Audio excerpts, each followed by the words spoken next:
Hello, and welcome to another episode of the Feudal Future podcast. I'm Marshall Toplansky. I'm Joel Kotkin. And today we are delighted to have Tyler Wagner with us. Tyler is CEO and founder of Authors Unite, which helps people publish books and is focused on the new publishing world that has emerged since media has fragmented. Joel, as a man who has published 9 books, this must be quite an interesting world for you to look at, at least in the context of a kind of a new construct.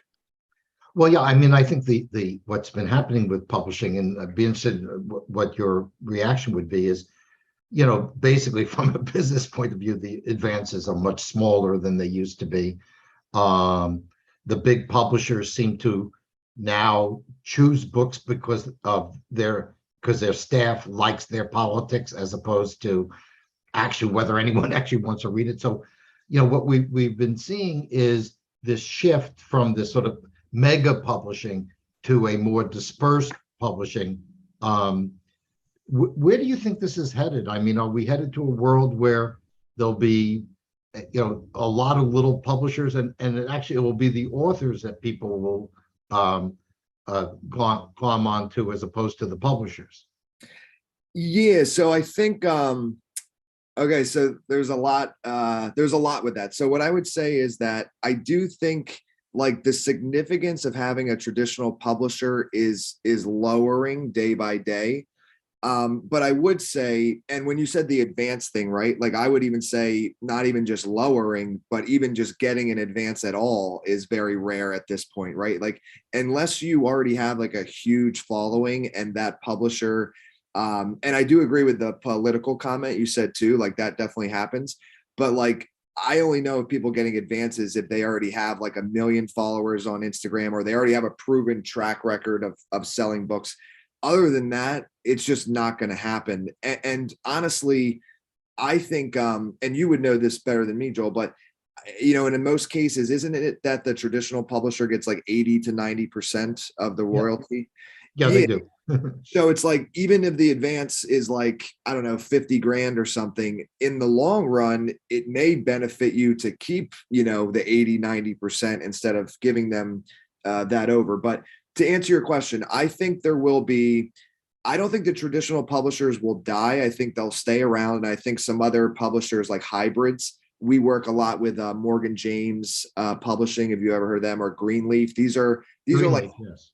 Yeah, they're like hybrids, and they're amazing, and they do offer a lot of support. But what we also have seen, and we do this for some of our authors, we'll either publish them under Authors Unite, or we'll actually create them their own small publishing imprint that is like branded towards their business. And you and I both know, I mean, you just go to My Identifiers, purchase your own ISBN, and you can actually technically have your own imprint in like 20 minutes, so that's kind of cool. And I think, depending on the goal of the author, I think we could see a lot of people going that route just to keep the branding of their entities in alignment. Well, this brings up really some fascinating questions about the role of book publishing in the future. One of the tenets of the Feudal Future that Joel and I have put forward is that we're going to be moving into a world where creators being a creator becomes a way of making a living for a tremendous number of people. Now, whether you're writing a book, or whether or not you're doing video content creation or game content creation, that notion that you will be an independent artisanal creator and that will be your way of making a living seems to me to kind of be moving in the direction that you're talking about, right? If you're not giving away 80% of your revenue to the publisher, but in fact are keeping the bulk of it, seems to me that there's more of an opportunity to make a living. What's your sense of that? Is it moving in that direction? Yeah, and actually, these are the conversations my team and I have with like hundreds of authors a week when they come to our website and considering working with us. Like, our model, we're more on the hybrid / like service publisher. So we work out like custom deals, but in some scenarios, and technically it would be called vanity, we'll just charge up front to do all of the work, like design, formatting, and just handle all of it. and then they keep all the royalties minus what the bookstores take, right? And it just depends person to person what's best for them. But the way that I word it to people is I'm like, look, we've done now like 3,000 plus books, and I have like a vetted team, right? Of designers, formatters, we have distribution channels, and the network we've built. So it's like, you could pay us, we can do it for you, or you could build the team yourself, right? Like on freelance websites, and you could like find designers and kind of piece together your team. And it might be cheaper to do it that way. But the problem is, like, you're going to run into issues trying to do all of it on your own, right? Like, Joel, like, I'm sure you'd never like, and maybe I'm wrong, but you probably don't design your own covers, right? Thankfully, no. Okay. So like, by the way, one of the reasons why he sells his books so well is that yeah. So, but that's what I do notice though a lot in the indie publishing world, is that a lot of authors, and this is kind of always surprising to me, and I know, look, some people can be very tight on budget, so I totally get it, but it's like, you'll spend a year writing a book and then you try to design your own cover, right? And you're not a designer. It's like, in some cases, yes, I think be your own creator, but also know when to just stay in your lane, and just like hire out the other things. And so that, to me, so the answer to your question is yes, but I think also build your own creative team that can support you in the areas that you're not best at. Well, one of the things that I've noticed, and it seems to be a great opportunity, is this will seem a little bit off track, but it really isn't. I'm working on a story about new restaurants that have emerged since COVID. Oh, that's cool. And the big change, and this may apply to this industry as well in some ways, is that because of social media, a hot new restaurant reaches a huge audience almost overnight, and you don't have to see the ads of the restaurants that have the money to make ads. So I think this has opened up a great thing. Like, for instance, if there was a woman who I'm writing about who is from Laos, and she started making Laotian sausages in her home. Then it got picked up in social media, and then she's built a restaurant around it. So, in other words, this movement from home-based to often food truck to restaurant, none of that would have been possible in a world where you had to pay a lot of money for advertising. How would you get your word out? So could this also apply to authors in the future? I mean, what astounded me is I started from the days of doing the Today Show and that kind of, Charlie Rose. And that was, you needed a big publisher with connections to do it. This time I found that, and the book did really well, that podcasts and social media mentions, Twitter, whatever, that made a huge difference. So is this something that you're seeing in your business, that other words, authors are now more empowered to get their word out because of the existence of social media? 100%. And you actually just brought something to my attention that like I was aware of, but I didn't view it from this angle. So first off, with restaurants, I think that's such a cool thing that you're doing that. And I think what's happening with the restaurant industry, and it's similar to all industries now, and it comes back to creativity, is it's like, what is your kind of like uniqueness, right? Like, what can you do that would make somebody buy your book or go to your restaurant, and then afterward, then like share it on social media or tell their friends about it? So for an example of a restaurant, there was one, and this guy was on Joe Rogan, and it's really bad. I can't remember his name right now. I think it's Tim, but regardless, he's going to come on mine soon. And I went to his restaurant, and what he does is he like rents like a home, and then he does like a 12-person 3-hour like sushi experience. And it started in Austin, Texas. Then he got on Joe Rogan because Joe Rogan went to it and he liked it. And then that one interview booked him out for like a year and a half. Wow. Like, and like that's, and so I would argue that, and look, it was amazing. I had it. He opened one up in Miami right down the road for me. The food was incredible, but that alone, I don't think would have gotten him to where he is. I think it was the combination of the experience for Joe and his wife that first time they went was so memorable that Joe was like, dude, I want to have you on my podcast. And, you know, if you go on Joe Rogan's podcast, your life changes pretty dramatically the next day. So that's one. And then an example of a book, and I'm sure you know about this too, like controversy can help sell things, right? So there's a guy, his name's John. He created this thing called the X3 bar. We did the marketing for his book. And the title was called Weightlifting is a Waste of Time. Right. But what it is his X3 bar is like a new way to exercise that's like more efficient. But the title caused controversy. And then, you know, all these like trainers and stuff got all pissed. It got all these media outlets, and then it went pretty viral. So I think like when you're thinking of writing a book, starting a business, a restaurant, think about how you can make it unique or remarkable enough for people to share it.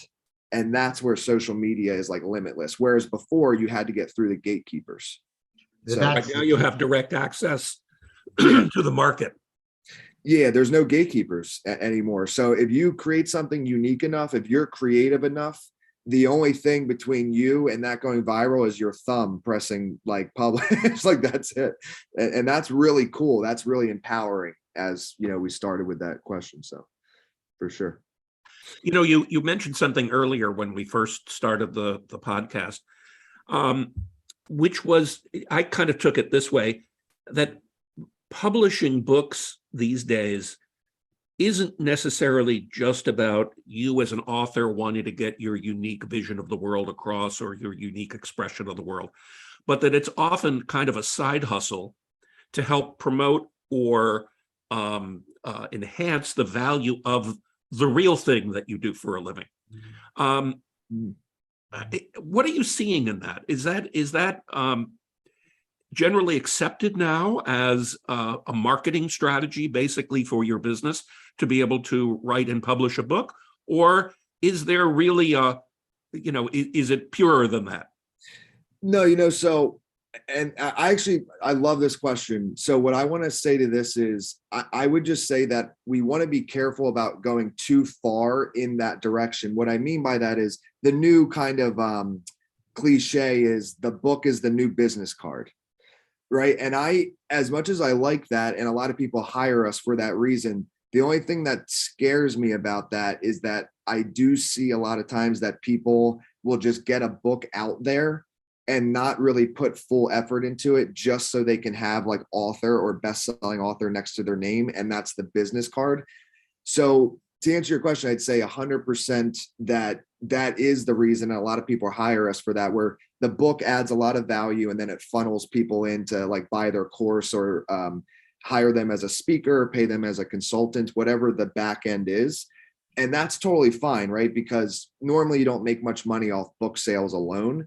But the only thing I would emphasize is if you're going to do it that way, if that's your strategy, still make sure the book is standalone and like still put all your effort into it, because I just think like at the end of the day, if you don't, it could actually end up hurting your brand, you know, because if somebody reads it and it's not a good book, are they going to want to hire you then, even though you're an author? So I just think make sure it's still standalone is what. You know, and I think that you may be benefiting over time from the stupidity of the publishers. I'll give you a personal example. 3 years ago, 4 years ago, I tried to, and I remember I'd had lots of books with big publishers. And I said, look, the big issue in America in the 21st century is going to be class. It's not going to be race. It's not going to be environment. It's going to be class. And obviously that's what our podcast is about. That's what my book is about. Because the editor I'm talking to is, he's living in a swank part of Brooklyn. He's, everybody around him has money. What do you mean? Sort of like, sort of the Alfred E. Newman, what me worry? And so I ended up with a smaller publisher who did very well with me, called Encounter, which is based in New York, but for whatever reason the book did well. But what I find interesting is the narrowness of the publishing industry, the kind of books they want to publish, or you talk about gatekeepers. The New York Times book review is filled with books I have no interest in ever reading, and I don't think there's anyone outside of a postmodernist English department who wants to read these books. So in a sense, the people who have historically been the curators of culture have themselves gone insane, are very limited, view at least 50 to 60% of the population of the United States as, deplorable one way or the other. And some of them are, but, they're not all deplorable. So, I mean, in some ways, don't you think that the mainstream publishers, by limiting what they will write about, you've heard about the rebellions when, somebody wrote a book and they said, no, we can't publish this because it offended what my postmodernist English professor at Yale said. In a sense, isn't this kind of almost a sociological thing that, in the old days, books were still a mass industry. Now they seem to have gravitated to an incredibly narrow area. I always get a kick out of this. You're hitting a sensitive point. Yeah. Like English departments, they all wonder, like, why doesn't no one want to take English? Because who wants to read Shakespeare as interpreted by a postmodernist, quasi-Marxist? And I have too much respect for Marx for what these people believe. But the idea is you're killing the beauty and enjoyment of literature for its own, reasons. And is this an opportunity for people like you? And am I perceiving something that's real? You are. So yeah, there's a lot there.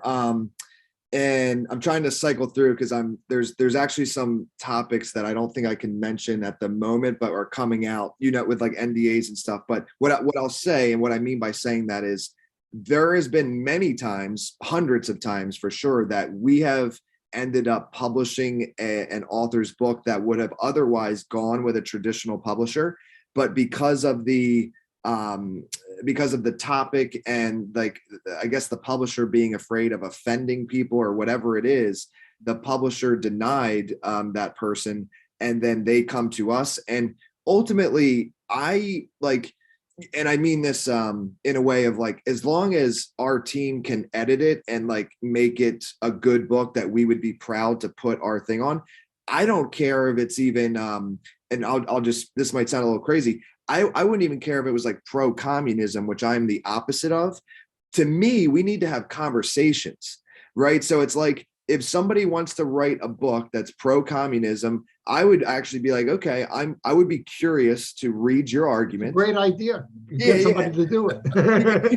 And, like, I would still publish it and have our logo. Maybe I would put a page in there that says, like, Authors Unite does not necessarily agree with this author's view or something, but I wouldn't, like, deny the author's right to, like, speak, So I think that's the one thing. And then the other thing, and I'm sure you've heard examples of this, and this was recent. There was a guy, his name's Ed Milet.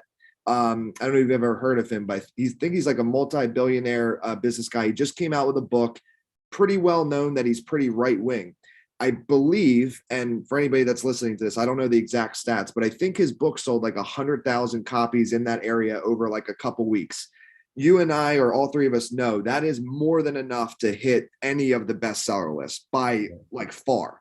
He didn't hit New York Times. They didn't put him on the list. Yeah, I was wondering about that, because it seems like I read the New York Times list and it seems like, curated. It is curated 100%. What I tell people, and I don't know, like, we help people hit the list, so I do know a lot about it, but sales is probably 10% of the equation. Like, it should be 100% of the equation. Because it's called a bestseller list, right? And that's what's so crazy is, to the public, the most respected list is actually, from what I can see from the outside, is really just like an internal review board or something. And they're just like, hey, we like this book, we like that book. Who is this person? Do they align with our political views? Like, and I don't know this for sure, but I'm just saying it looks that way. Whereas the other lists, like Wall Street Journal, if you're the top 10 most selling nonfiction book in that week of any week, you're on the Wall Street Journal list. Well, look, we can we can bitch about inside baseball all day long.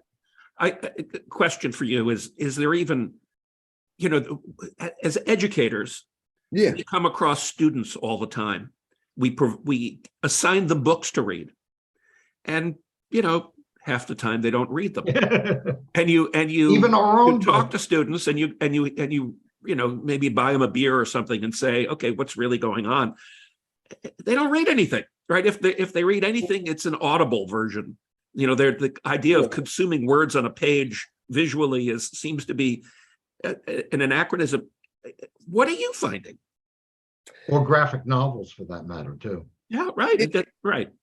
Yeah, well, what's interesting is, and when you look, because the USA Today, I think is a good list to look at if you want to see like what types or what genres are doing the best, because it's a top 150 list every week, and it includes like all genres. And so, just to put in perspective, when we help somebody to hit USA Today, Wall Street Journal, and it's like a business book, it'll be like rank 120 on the USA Today, and that will be equivalent to number 2 on the Wall Street Journal, right? So what that means is that out of the top 150, nonfiction is actually the lowest in rank. And like you said, like graphic or romance novels or like Harry Potter's, stuff like that. Obviously, those two are very different, but fiction or nonetheless, they are ranked way higher. And yes, audiobooks certainly are going way up in usage, I think. And I think I just heard Spotify is going to start selling audiobooks. I think a deal just went through. But yeah, and just to clarify there too, I just think that like it is just interesting to me with those lists where it's like, if you're going to call it a bestseller list, I just think it should be a bestseller list. But like, we get that, right? That makes sense. But thinking a little more expansively about the future. Yeah. Try this one on for size. So some of the people that we talk to, and I happen to buy into this myself personally, believe that 20 years from now, we're going to be dealing with the metaverse, right? The metaverse is going to be this all-encompassing environment that we consume media as well as direct communications with people, via the internet. And so that, you're going to have your avatar, which is going to look super real like you, talking to other avatars that look super real like you. What's the role of books in that world? Are we seeing kind of the end of books as a thing? What do you think? Where's it going? Okay. I love this question. So I obviously think about this a lot. And what I think is that, one of the number one reasons people hire us, I think, is like for significance. So people want to be best-selling authors, whether sometimes it's ego, sometimes it's to grow their business, sometimes it's to make an impact. I don't foresee books in 20 years. I don't think books will die. I do think the way we digest them, and it's already happening, will evolve. And it will be more like audio or metaverse style rather than a physical book. But I do think, and maybe me, I'm 31, maybe I'm like the cutoff. I still love sitting back, opening up some Friedrich Nietzsche and just, going down the rabbit hole. And I actually, to understand a word of what that individual says, I need to listen while I actually read it at the same time, or I get absolutely nothing out of it because, you got to like really focus. Yeah, I think in like 50 years, maybe physical books, but there's just something like, is sentimental the right word? There's just like something, I just think of like nostalgic about it. Yeah, that's the word. It's just like it's snow outside, the fireplace is going, you got some hot apple cider and you got a nice book. I still like that, but my younger brother, he's 25. And I feel like that age and younger, I think they just grew up with like an iPad. So they don't have that. Whereas I remember I got my first phone when I was 7th or 8th grade. So I at least had a little bit of time before I was like plugged in. But yeah, and like the kids that are, coming up now, imagine like being born and then like age 5, you're already in the metaverse. At that point, physical books are probably gone, Well, and I just wonder about, the essence of reading, the essence of, or even listening to an audible book, is focus. And we're in a world where focus is really missing, right? People are jumping from thing to thing all the time. Big time. There's no there's no barrier to mobility of thought. Mhm. And I just wonder whether or not we're missing out on whether it's something that's a vital human resource. The ability to focus on something is going away. I think it is. I mean, TikTok is the best example of that. Like our attention spans are plummeting. I don't even know what the rates are, or how they measure it, but they're definitely going. It's getting worse and worse, and I think it's only going to continue to get worse. And then, if you really go down the rabbit hole, you think of like Neuralink that Elon Musk is creating, and then you start to think it's literally almost like the Matrix. So it's like, okay, do I read this book, or do I just get the program for whatever I want to read about and just plug it in? And at that point, you probably just plug it in. It absorbs into the cells somehow. Yeah. You just know how to. Joel, what do you think? Well, I think well, two things. One, I think that this is a scary prospect. I'm hoping that the Z's, my youngest daughter's generation, will, at least she still reads, and I think there will be a group that reads. But where I think there's going to be a huge opportunity is all the old people, because we read and we'll have more time to read. And what I think is the great advantage of a book, particularly I'll talk about fiction, is I'm reading, let's say, read the Ken Follett series on Kingsbridge, which is about medieval England. I have these images that I'm constructing in my head about what it looks like and what the people look like. And I'm using my imagination in a way that if I go to the metaverse, by the time, this happens, oh yeah, well, we have a Kingsbridge world that you can go into and you can interact with all these characters. It's so much different than that process of imagining what something looks like. Like I've got a video camera. I happen to have made a lot of documentaries too, but I have a video camera in my head as I'm, and I think particularly for us, what we would say in Yiddish, Altakakas, like Marshall and me, this is very important for us to keep our edge. And the idea of imagination, being yes, able to create things de novo, right? Things yes, that you haven't really thought about before, and to be able to have multiple iterations of that based on everybody using their imagination. Hey, I think that's a pretty big source of innovation in the world economy and the world society. I don't know, are you finding any lack of flow of imagination, Tyler, in the authors that are coming to you, or is it pretty robust? I'm not in the authors that are coming to me, but as you guys were talking, to go back to what I was just thinking about is like, she's like my cousin's daughter. So I don't know what that is. I guess that's maybe a niece or something, or second cousin. And she is like 12 and she's just on her iPad all day, every day, can't get her to go outside or do anything. And I just think about this, and Joel, what you were saying, it's like, as we evolve as humans, depending on like how things were, our brains can start to change. So what worries me, and I think that's what you guys are alluding to, is like, we could lose that like almost ability of imagination. Like if everything is already designed, like if every fiction book is in the metaverse and whoever created that metaverse, particular one, that's their idea of what it is. So that eliminates, Joel, what you're getting to do of imagining what it could have been. And I think that's like kind of unfortunate. I mean, as fun as it would be to go through a metaverse with a book, I think that's cool. But it's also cool to be like, have you read a book, me read a book, and actually our visions of it be completely different. That will fade away if it goes down this path. So I think it'll be more of a younger generation that starts to happen too. But the authors I work with, they're typically mid 30s at the lowest, typically. So, well, let's this is actually, it's a perfect thing, because we want to give you an opportunity to tell everybody how they actually can go about this process, what it is that they need to be thinking about, and what do they need to do before they actually give you a call or reach out to you in order to set themselves up to be a successful author.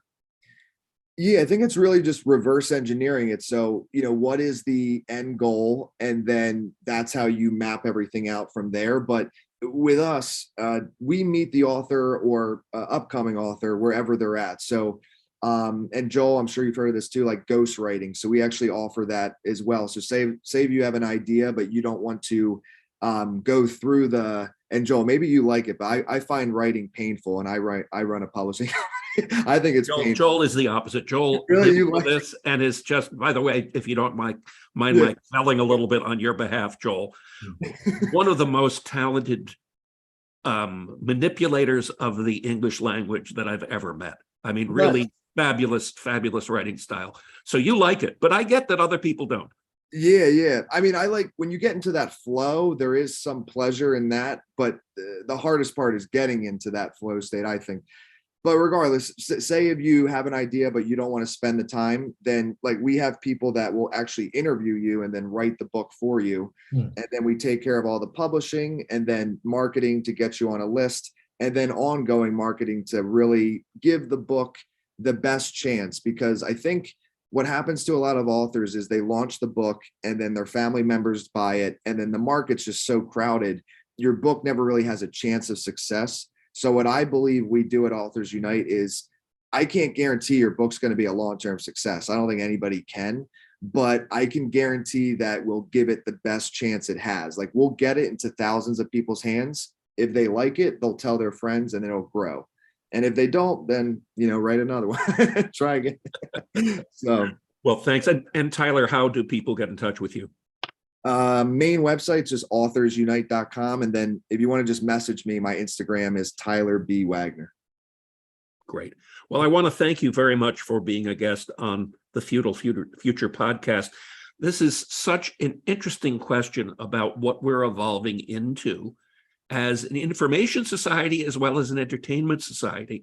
And the idea that there are people that can break down the barriers to humans to making a living at being a creator is something that I think is a very healthy future trend for society. So thank you very much. Yeah, and really best of luck, because you're, if you don't mind the expression, you're kind of doing God's work out there. So it's a really good thing, and particularly because you're open to all sorts of views, which I think is the thing that we're losing in this country. People talk about the end of democracy. To me, it's like the end of debate, the end of thought, and it comes even from the literary world itself, which is and journalists, which horrifies me beyond belief. No, I agree. Thank you both too for having me. I really enjoyed the conversation. Thanks, guys. Thank you.